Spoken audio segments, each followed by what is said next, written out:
Good morning and welcome. You're watching Market Cafe on ET Now. This is the show where we take you through all that's happening in global markets through yesterday, as well as what stocks to look out for post-close yesterday. And we'll start off with that first bit, what global markets have been up to and what global cues seem to suggest. We can see the SGX Nifty down 0.33%, but let's try and break it down from Ankita as to what's happening with the US and European markets. Absolutely, Harsh. So the US markets closed lower. It seems the banking fears just don't seem to be abating, and they've totally gripped the US markets. And yesterday also, the Dow Jones Industrial Average and the S&P 500 fell as Disney shares were under pressure and concerns around the regional banks persisted. Now, Disney shares fell more than 8% for the day after the media giant released its fiscal second quarter results. While higher prices helped Disney's streaming division narrow its losses, it dealt a harsh blow to the subscriber growth. Now, PacWest Bancorp, the latest troubled bank, is in focus. Now, in a regulatory filing, that it stated that the deposits have fallen to 9.5% during the week of May 5th. Now, PacWest shares dropped 22% in yesterday's trading session. The S&P 500 declined 0.1% and the Dow Jones shed 221 points.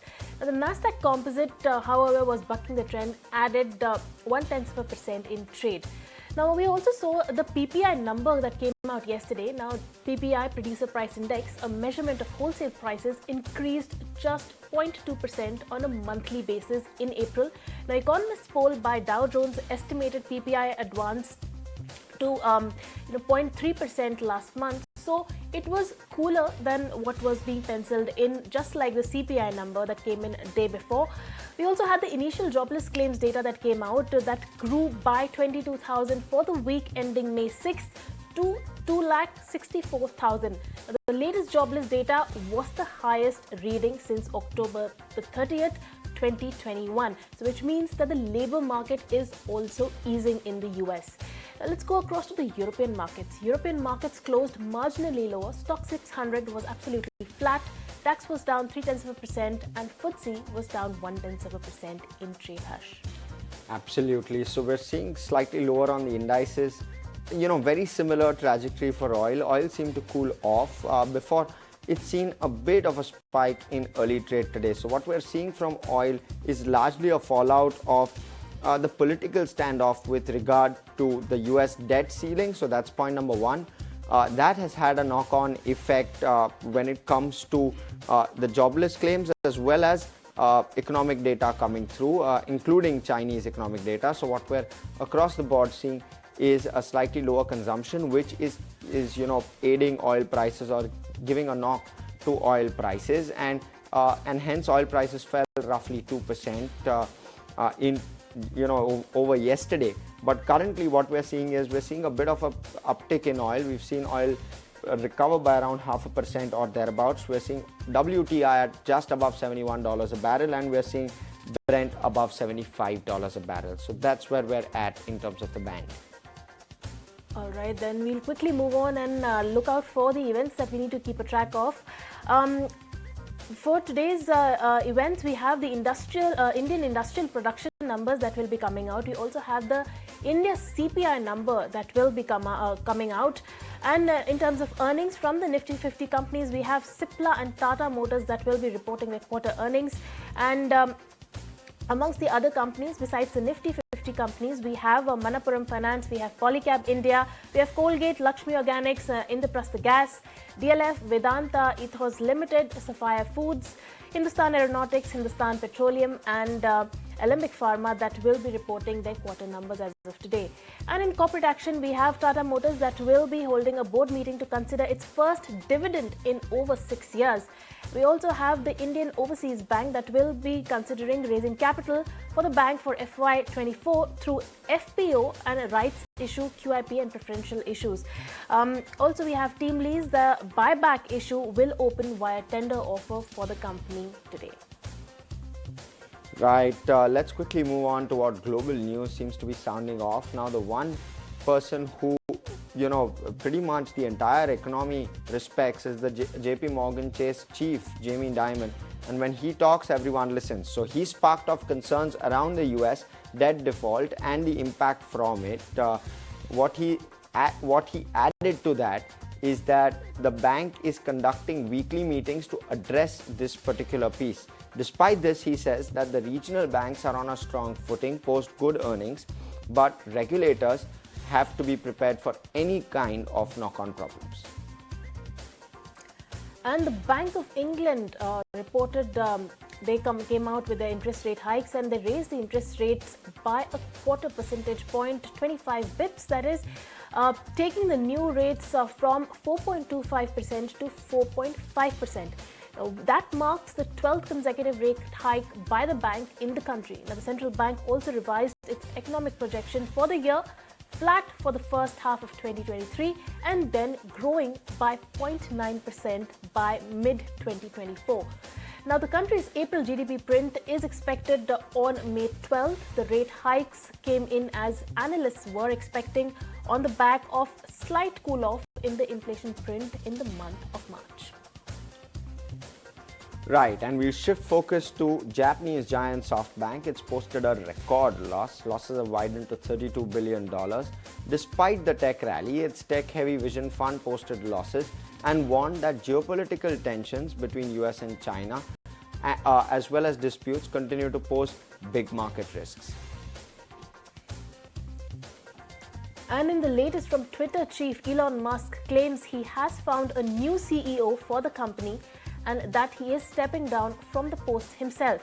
Musk said he will transition to the role of Chief Technology Officer for the social media platform over the next few weeks.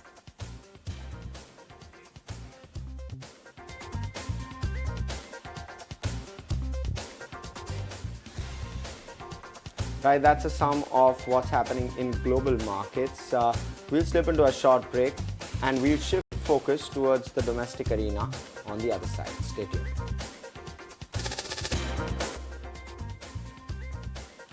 Welcome back. You're watching Market Cafe on ET Now. Let's quickly take you through what's happening more domestically on the Asia front. We're seeing all the Asia indices now open and a mixed bag coming out of that one. We're seeing the Shanghai absolutely flat, slight negative bias, but can't count on that bias, down just 5 basis points.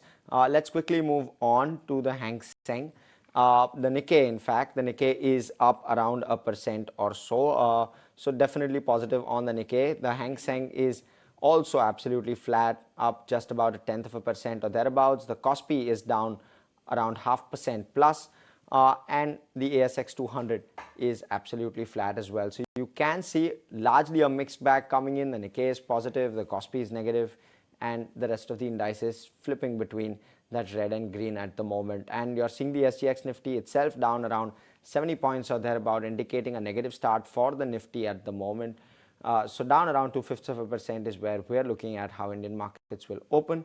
Of course, we're hoping for a positive close to the end of the week. Well, welcome back. You're watching Market Cafe with me, Ankita Saxena, and with me is Harsh Saida. It's time to go domestic and look at all the news coming in on the domestic front. Now, overall mutual fund inflows hit a record high, jumping more than 6 times in April from March. But the SIP is cooled off slightly. My colleague Sharad is joining in with the highlights of the AMFI data. Over to you, Sharad. Well, yes, the AMFI data for April month is out and the SIP numbers have come on a sombre note. However, if you see month-on-month basis, there has been a decrease in the SIP numbers coming in at almost 2-month lows. Now, overall, if you look at the overall flows, that has come at a multi-year high, and this is of course coming in from a huge contribution coming from the debt income side. Now, apart from this, the equity inflows coming in at 5-month lows, and looking at the numbers, the equity segment saw a straight 26th month of flows going ahead. Now, instead, in terms of AUM, if you talk about it, the equity AUM was at all-time high of 15.8 lakh crore rupees, while the total AUM, that is also at an all-time high of more than 41 lakh crore rupees. Now, apart from this, also NFOs added almost 1828 crores of inflows to the mutual fund, and looking at it, almost 9 schemes were launched in the month of April. Now, going deep into the impact, more than 63,000 crore of inflows was seen, especially in the liquid funds, and of course strong inflows coming for the short duration, maturity and the long duration funds as well. Now this is coming in because there has been a pause in the rate hikes and a lot of buying was seen, especially on the corporate side. Apart from this, all equity segments saw inflows coming into the schemes. However, only the contra fund was the only scheme where there was an outflow. But remember, the mid cap and the small cap segment, these funds have been seeing strong buying for the third straight month itself. And apart from this, the arbitrage fund segment also saw a good sort of buying. Right, thanks for that, Sharath. Let's hear out the views from the AMFI chief, NS Venkatesh, on the SIP flows that, of course, have fallen month on month, and even equity flows are at 5-month lows. What leads to this particular number and setup? How are SIP trends expected to look in coming months? Listen in. The SIP numbers had come down a little bit, marginally by around 500 crores. That is because of two things. One, for the month of March, the spillover from February had come in. And in April, there are intermittent holidays, as well as April 30th happened to be a Sunday. On the last day of that month, generally the SIPs are bunched together. So I think these are the two reasons. But we believe that from May onwards, you will see the 14,000 mark being reclimbed. And from there onwards, the upward trend will continue. All right, and moving on, after Swiggy, Ola is another startup whose valuation has been cut by its PE investor as the era of easy money ends and the investors tighten their purse strings. Now, will this trend sustain? My colleague Sharath gets more details on this. Take it away, Sharath. Well, yes, the valuations markdown are happening by the PE investors, and this is not the first markdown. Some big startups are actually having 2 or 3 markdowns coming in. Now we can see over here, Ola, Swiggy, both of them have got valuation cut by almost 35 to 49% from the previous round. And also Oyo and Byju's, that's a significant cut of almost 73 odd percent. But the question remains is why the valuation cut, why the valuation markdown is happening in the PE industries. Of course, the rising interest rates was there where we could see the impact happening, and of course the cash preservation, that is something which is very important, which actually leads to the focus on the paths to profitability. And also the valuations have become very steep because of your lofty liquidity which was pumped in. Now apart from this, now let's look at how the funding has happened in the Indian ecosystem, and that number, if you see for the last 4 straight quarters, the funding winter is there. We can easily see it over here, and almost you could say only $301 billion was actually raised in the overall funding in the ecosystem. Now looking ahead, what it actually means for the system. Now do remember, for the next 6 to 8 odd months, it's expected that there would be a muted funding going ahead. We're expecting more layoffs and more rounds coming in as companies are looking for a path to profitability, and the Ps are urging their portfolio companies to conserve their cash levels and increase their runway going ahead. Right, thanks again for that, Sharath. Let's quickly move on. A surprising turn of events. The Mauritius Financial Services Minister, Mahen Kumar Siritun, has refuted the claims made in the Hindenburg Research Report regarding the island nation's shell businesses.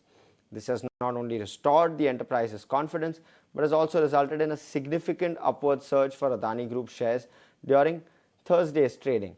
In the middle of this, and as follow-up to the investor roadshow, Adani Enterprises announced that the company's board of directors will meet on the 13th of May to approve the request to raise funding by selling stocks.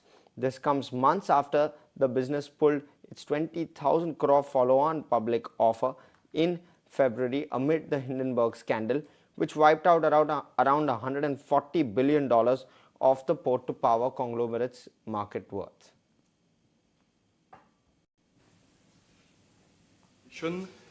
That it has taken note of the contents of the report published by Hindenburg Research in January 2023, as well as other information pertaining to this matter, wherein specific reference has been made to inter alia, creation of offshore shell companies in Mauritius, the UAE, and the Caribbean islands. Mr. Speaker, sir, at the outset, I wish to inform the House that the allegations of the presence of shell companies in Mauritius are false and baseless. According to the law, shell companies are not allowed in Mauritius. All global business companies licensed by the Financial Services Commission have to meet substance requirements on an ongoing basis as per Section 21 of the Financial Services Act and are being strictly monitored by the Commission. In fact, in order to meet the substance requirements, all global business companies have to first carry out their core income generating activities in or from Mauritius as required under the Income Tax Act. Second, be managed and controlled from Mauritius. Third, be administered by a management company. Fourth, have at least 2 directors resident in Mauritius of sufficient caliber to exercise independence of mind and judgment. Fifth, maintain at all times their principal bank account in Mauritius. Sixth, keep and maintain at all times their accounting records at their registered office in Mauritius. 7, prepare their statutory financial statements and cause those financial statements to be audited in Mauritius. And 8, provide for meetings of directors to include at least 2 directors from Mauritius. And well, moving on, the one news that has been doing the rounds is on ONDC. My colleague Aishwarya Patel caught up with the Chief Business Officer of ONDC, Shirish Joshi, on how this incentive might come into play, and the open network for digital commerce is here to drive democratization. Here's an excerpt. Provided that incentive to kickstart the initiative. Now that it has its own momentum, we never intended to fund it forever. So the purpose of ONDC is not to fund transactions, because that's artificial and not sustainable. But this is only, think of it like the initial spark to get things going, and now it should carry on a momentum of its own. So we have capped it, so we still want to continue seeding it for a bit, but it's not going to be unlimited, and it doesn't need to be. So can you actually elaborate on the change of capping that has been done on the seller side? So what we've done is that the delivery that we were offering, it was earlier uncapped, and now we've capped it at 50 orders per day per seller, so that one seller is not sending 5,000 orders, because you don't need to go to that extent to prove that the network works. Right? Once one seller has 50 orders in a day, you've demonstrated that you're getting orders. So we've capped it at there, and this is something we've been doing from the beginning. The first time we thought of the program like this was back in January, when we were doing less than 100 transactions a day. Now we're doing more than 10,000. So obviously we don't need to. We've created the momentum, and so we're adjusting as we've always has. There's also this question of how ONDC will thrive. And you keep reiterating that it's not a platform, it's a network. So, that relearning has to be done.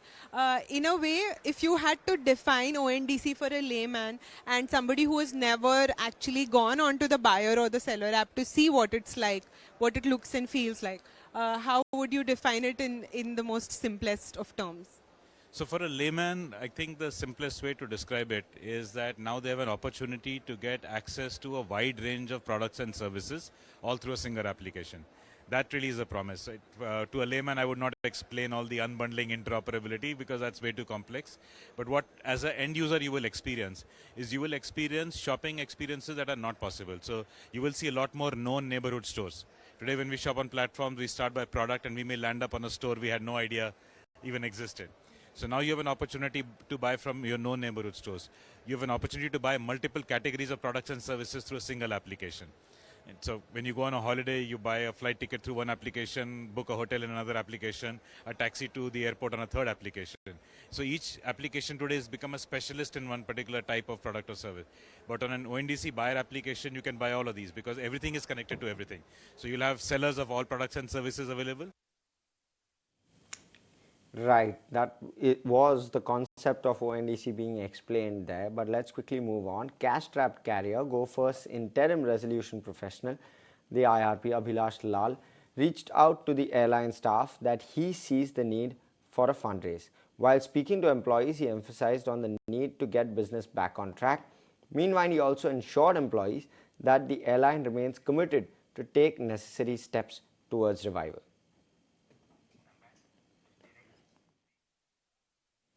And Aisha Motors has reported its highest ever net income and revenue growth for the quarter gone by.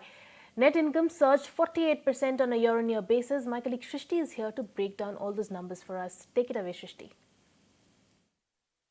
Well, a good set being reported by Aisha Motors this time around, where the revenue as well as the profit figure came in slightly above than what we were expecting at ET now, while the EBITDA as well as the margin figure were almost in line. But not just the numbers were the highlight this time around, where we have seen a revenue growth of 2.2% on a sequential basis, 3,804 crores. The margin expanded to 24.5%, as well as the profit figure saw a jump of 22% on a sequential basis. Other than the result highlights, what was interesting to note is that the company has come up with the capex plans of over 1,000 crores for FY24, and that's a jump of 33% on a YOY basis. And very interesting to note that for the first time Aisha Motors is coming out upfront with their EV plans. Going ahead, they have plans to get these investments, make these investments into the EV side of the business. They are working on new product developments into the EV side, as well as they will be utilizing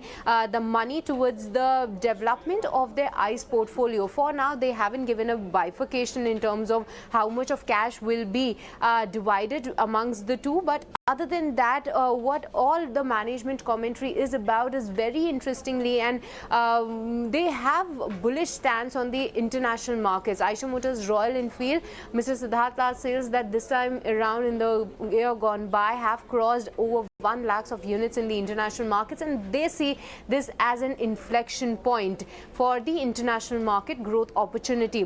When it comes to their VECV division, they do say that the inflection point is seen especially for the likes of the heavy commercial, heavy duty trucks in the VECV segment, as well as onto the growth outlook ahead. They are very confident with the new product launches that are lined up in the next 2 to 3 years.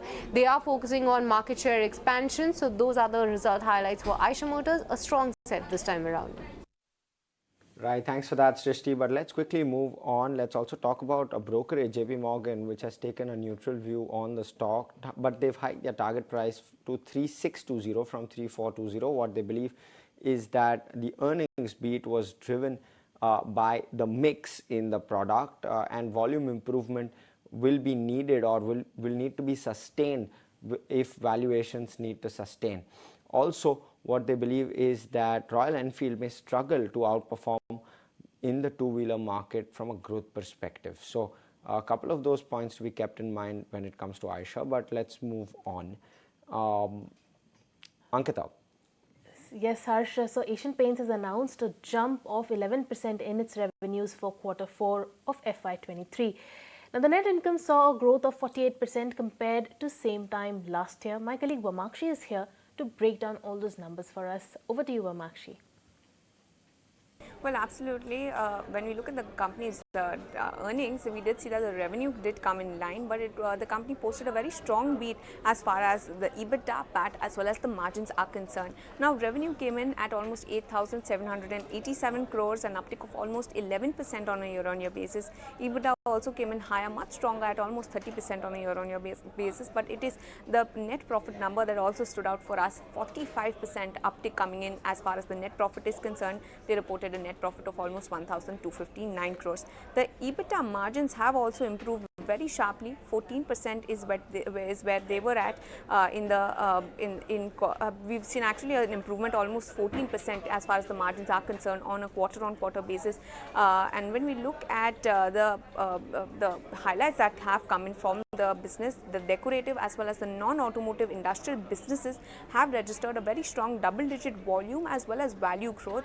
Margin has definitely improved sequentially, and that is on the back of easing inflation in raw material prices as well as sourcing efficiencies. As far as the home decor space is concerned, new categories of fabrics, decorative lighting, UPVC doors, windows did well, while the kitchen and bath segments were quite sluggish. Now, that was it for the domestic businesses, but what about the global businesses? Well, they were also good in the Middle East as well as Africa, but they were rather slower in Asia. Sales have decreased by nearly 2.7% in the fourth quarter of FY23 to 794 crores on the back of economic uncertainty, forex crisis, as well as the liquidity issues in key markets of Asia as well as Africa. Now, when we look at the management commentary, the management stated that it will continue to aggressively pursue growth. They also committed to scaling home decor revenues to nearly 8 to 10% of the decorative revenue by FY26. So largely what we're seeing is that the revenue has definitely come in line, but the company has posted a very strong beat as far as the PAT as well as the margin is concerned. Right, thanks for that, Vamakshi. Also, two brokerage notes coming out on Asian Paints. One, JP Morgan, they're taking a neutral view on the stock. They've hiked their target price again from 2,800 to 3,100. What they're suggesting is that, in their view, it's a margin-led beat with regard to Q4 earnings. They believe that revenue growth was key for the stock to perform, and the demand narrative is quite positive. And they're also believing that the competitive intensity will continue to increase for Asian Paints. With regard to Macquarie, they continue to hold an outperform view on the stock. They've hiked their target price to 3,700 from 3,600. So they continue to hike their target price. They believe that the double-digit volume growth in Q1 will be targeted in Q1 FY24. And they believe that there's going to be a healthy demand which is going to aid confidence with regard to the full year FY24 sales as well. They see limited impact for new entrants on Asian Paints. So a bit of a contrary view between the two coming through, but that's on Asian Paints. Ankita. Right, Harsh. Moving on to Tata Sons chairman N. Chandrasekaran has told the group chief executives to focus on speed, supply chain and sustainability to drive growth. Now, he said that all operating Tata companies are well capitalized and should direct their energies to capture growth opportunities in their sector and build a circular economy for reducing waste and increasing efficiency, besides lowering raw material dependence on markets outside of India. Now, Chandrasekaran directed group companies to focus on tapping opportunities and increasing the pace of growth. Right. With that, we'll slip into a very short break. We'll continue to focus on domestic and specific companies. Do stay tuned. Welcome back. Thanks for staying tuned. Let's quickly look at the mutual fund activity in April this year. They added exposure in sectors like financials, industrials, and reduced exposure in IT, telecom, as well as media. Somit is here breaking down all those details for us. Somit. Well, if you see, in the month of April, mutual funds have deployed close to 5,300 crore rupees in the Indian secondary market, and this amount is at an 18-month low and nearly 74% lower compared to what the mutual funds did in the previous month. Now, they have added exposure when it comes to sectors like financial, industrials and auto ancillaries, while they have reduced exposure in IT, telecom and utilities. Now, the cash level has marginally increased around 5.1% of the total AUM as against 4.8% seen in the previous month.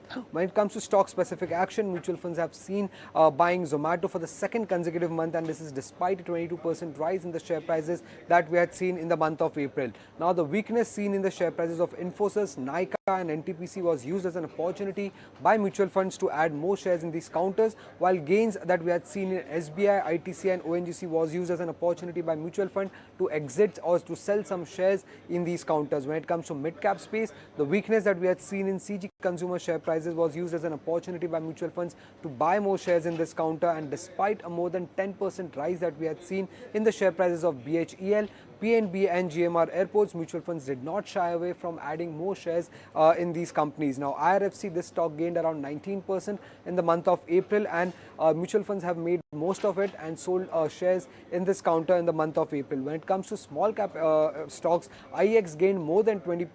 However, mutual funds have continued to buy more shares in this counter, while Mirza International, this is one stock that one should highlight, and this stock was continuously hitting upper circuits in the month of April and gained over 80%. And mutual funds have took this opportunity to lower their exposure towards Mirza International in the month of April.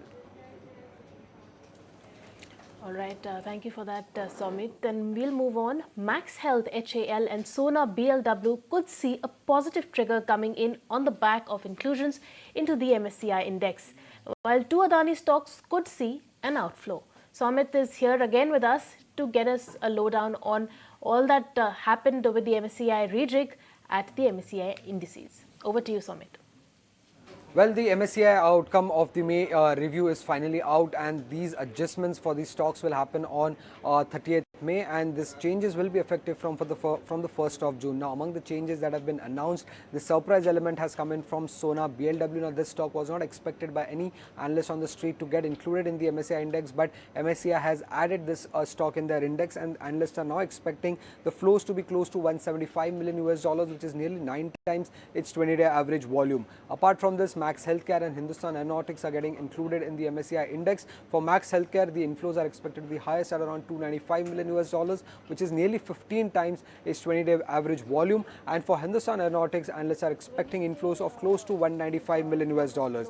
Now, on the exclusion part, it's Adani Transmission, Adani Total Gas, and Indus Towers which are getting excluded from the MSCI index. For Indus Towers, outflows are expected to be around 84 million US dollars, and for Adani stocks, the outflow could be in the range of around 180 to 200 million US dollars. Now, apart from this exclusion and inclusion, there are a host of stocks in which the weightage is also changes. For weightage increase, Kotak Mahindra Bank is a stock that one should keep an eye out for, because the inflows expected is close to 800 million US dollars, which is nearly 9 times its 20-day average volume. Apart from this, it's Maruti Suzuki, ONGC, Indigo, Zomato, and TPC.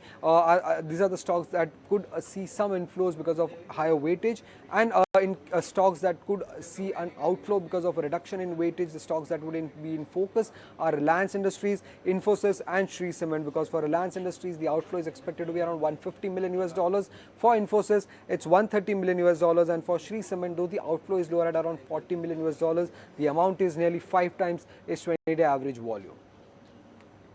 Thanks for all of those details, Samit. Let's quickly move on. Vamakshi is here with all the stocks you need to look out for in news today. Season underway. Let's first start off with some of the earnings. Now, Siemens India will be in focus. Q2 numbers were quite strong for this counter. Revenue saw an uptick of almost 28% and stood at 4858 crores. The net profit, however, went up sharply by almost 39% on a year-on-year basis to 472 crores. Margins have also improved by around 50 basis points to 12.8%. So overall, a good set of numbers from Siemens India. Deepak Nitrite is the next one on our radar. Revenue is up a marginal 6.7% on a year-on-year basis, but it is the net profit that has been hit down nearly 29.5%, almost 30% on a year-on-year basis to 101 crores, and even the EBITDA margin has declined significantly, almost 902 basis points down to 18.3%. Intellect Design Arena, a strong set of numbers for this counter. Consolidated revenue stood at 615 crores, up almost 12.4% on a sequential basis, but it is the net profit that really stood out for this counter, up almost 46% sequentially to 91 crores. Gujarat State Petronet is also in focus, in line set of numbers from this counter, and the revenue stood at 4,270 crores, an uptick of almost 7% sequentially, while the net profit saw an uptick of almost 3% sequentially. Zensar Tech, on the other hand, strong set of numbers. Revenue came in almost 6.1% higher on a sequential basis, but it is the net profit again for this counter that has really stood out for us. 152 crores is where it is at, and in fact that implies an upside of almost 158% on a sequential basis. Apart from that, Tata Motors as well as Tata Motors DVR will be in focus, as apart from the result, the board is expected to consider dividend, and in fact if this dividend payout does go through, it will be the first dividend that the company will pay out in the last 6 years. Asian Paints, after its very strong set of numbers, had a con call, and here are some important takeaways. They believe that the near-term outlook on raw material prices looks stable. They have maintained its earlier margin guidance of almost 18 to 20%, and they believe that they will take price hikes depending on market conditions, current demand conditions, and in fact are aiming for double-digit growth come FY24. Exide also came out with commentary. They're taking price hikes as raw material is inching up. 400 to 500 crore of revenue is what they're expecting to come in from modules as well as packs in FY25. Apart from that, in FY24, exports and replacement markets are expected to pick up as well. So a lot of positives coming in from Exide as well. NBCC is in focus. They have been awarded a 264 crore project in Odisha, and with that, the total orders that were received in April stood at 1,264 crores. And lastly, watch out for Adani Group stocks. Now, Adani Group is in talks for around 2 to 2.5 billion stake sales in 3 group companies, and the board meeting is scheduled to happen tomorrow in order to consider fundraising. All right, then thank you for that, Vamakshi. We will be keeping an eye out on all those stocks. Another stock that will be a buzz is Tata Motors. Tata Motors, as the automaker reports its Q4 earnings. Now, the price hikes and operating leverage are expected to boost the company's margins. My colleague Shrishti, who tracks the sector very closely, is here with all that you need to expect from the company's numbers. Well, yes, firstly, let's talk about Tata Motors. This time around, there has been a strong set of performance when it comes to the volume growth for their JLR division specifically, which has seen a volume uptick of 9% on a sequential basis. Coming to the India business, that also stood steady, and that will definitely reflect onto the margins as well as the overall numbers of the company. With volume uptick, the operating leverage will kick in. Apart from that, this mix was definitely great, especially for their JLR division, and along with that, the company did manage to take some of the price hikes as well as the cooling of the raw material prices. All of these factors will play in the numbers. So quickly, let's have a look at the expectation on a consolidated basis. Quarter on quarter, we are expecting a jump of 18.5% onto their top line. The EBITDA is expected at 12,931 crores, and the margins are expected to improve from 10.9% same quarter last year to 12.4% on a consolidated basis this time around. And the profit is also expected to improve from 3,043 crores. This time the expectation is 4,003 crores. But talking about their segmental performance, so the standalone business or to the margins of the company are expected to improve 110 basis points, taking it higher to 8.8%. And look at the business or the growth in the JLR division, because FY23 has been definitely a turnaround year for JLR, because they started this particular financial year with a negative EBIT margin of 4.4 and taking it higher, and this time the expectation is 6% onto their JLR EBIT margin. So that's a key number to watch out for. But apart from that, a very key highlight this time around will be the dividend, because Tata Motors will be giving out dividends after 2016. So what is the announcement on that front, and what are the deleveraging plans? We'll be watching out on. Right, thanks for that, Srishti on Tata Motors, of course. But with that, we're completely out of time on this edition of Market Cafe. The market is going to take the action forward. Stay tuned.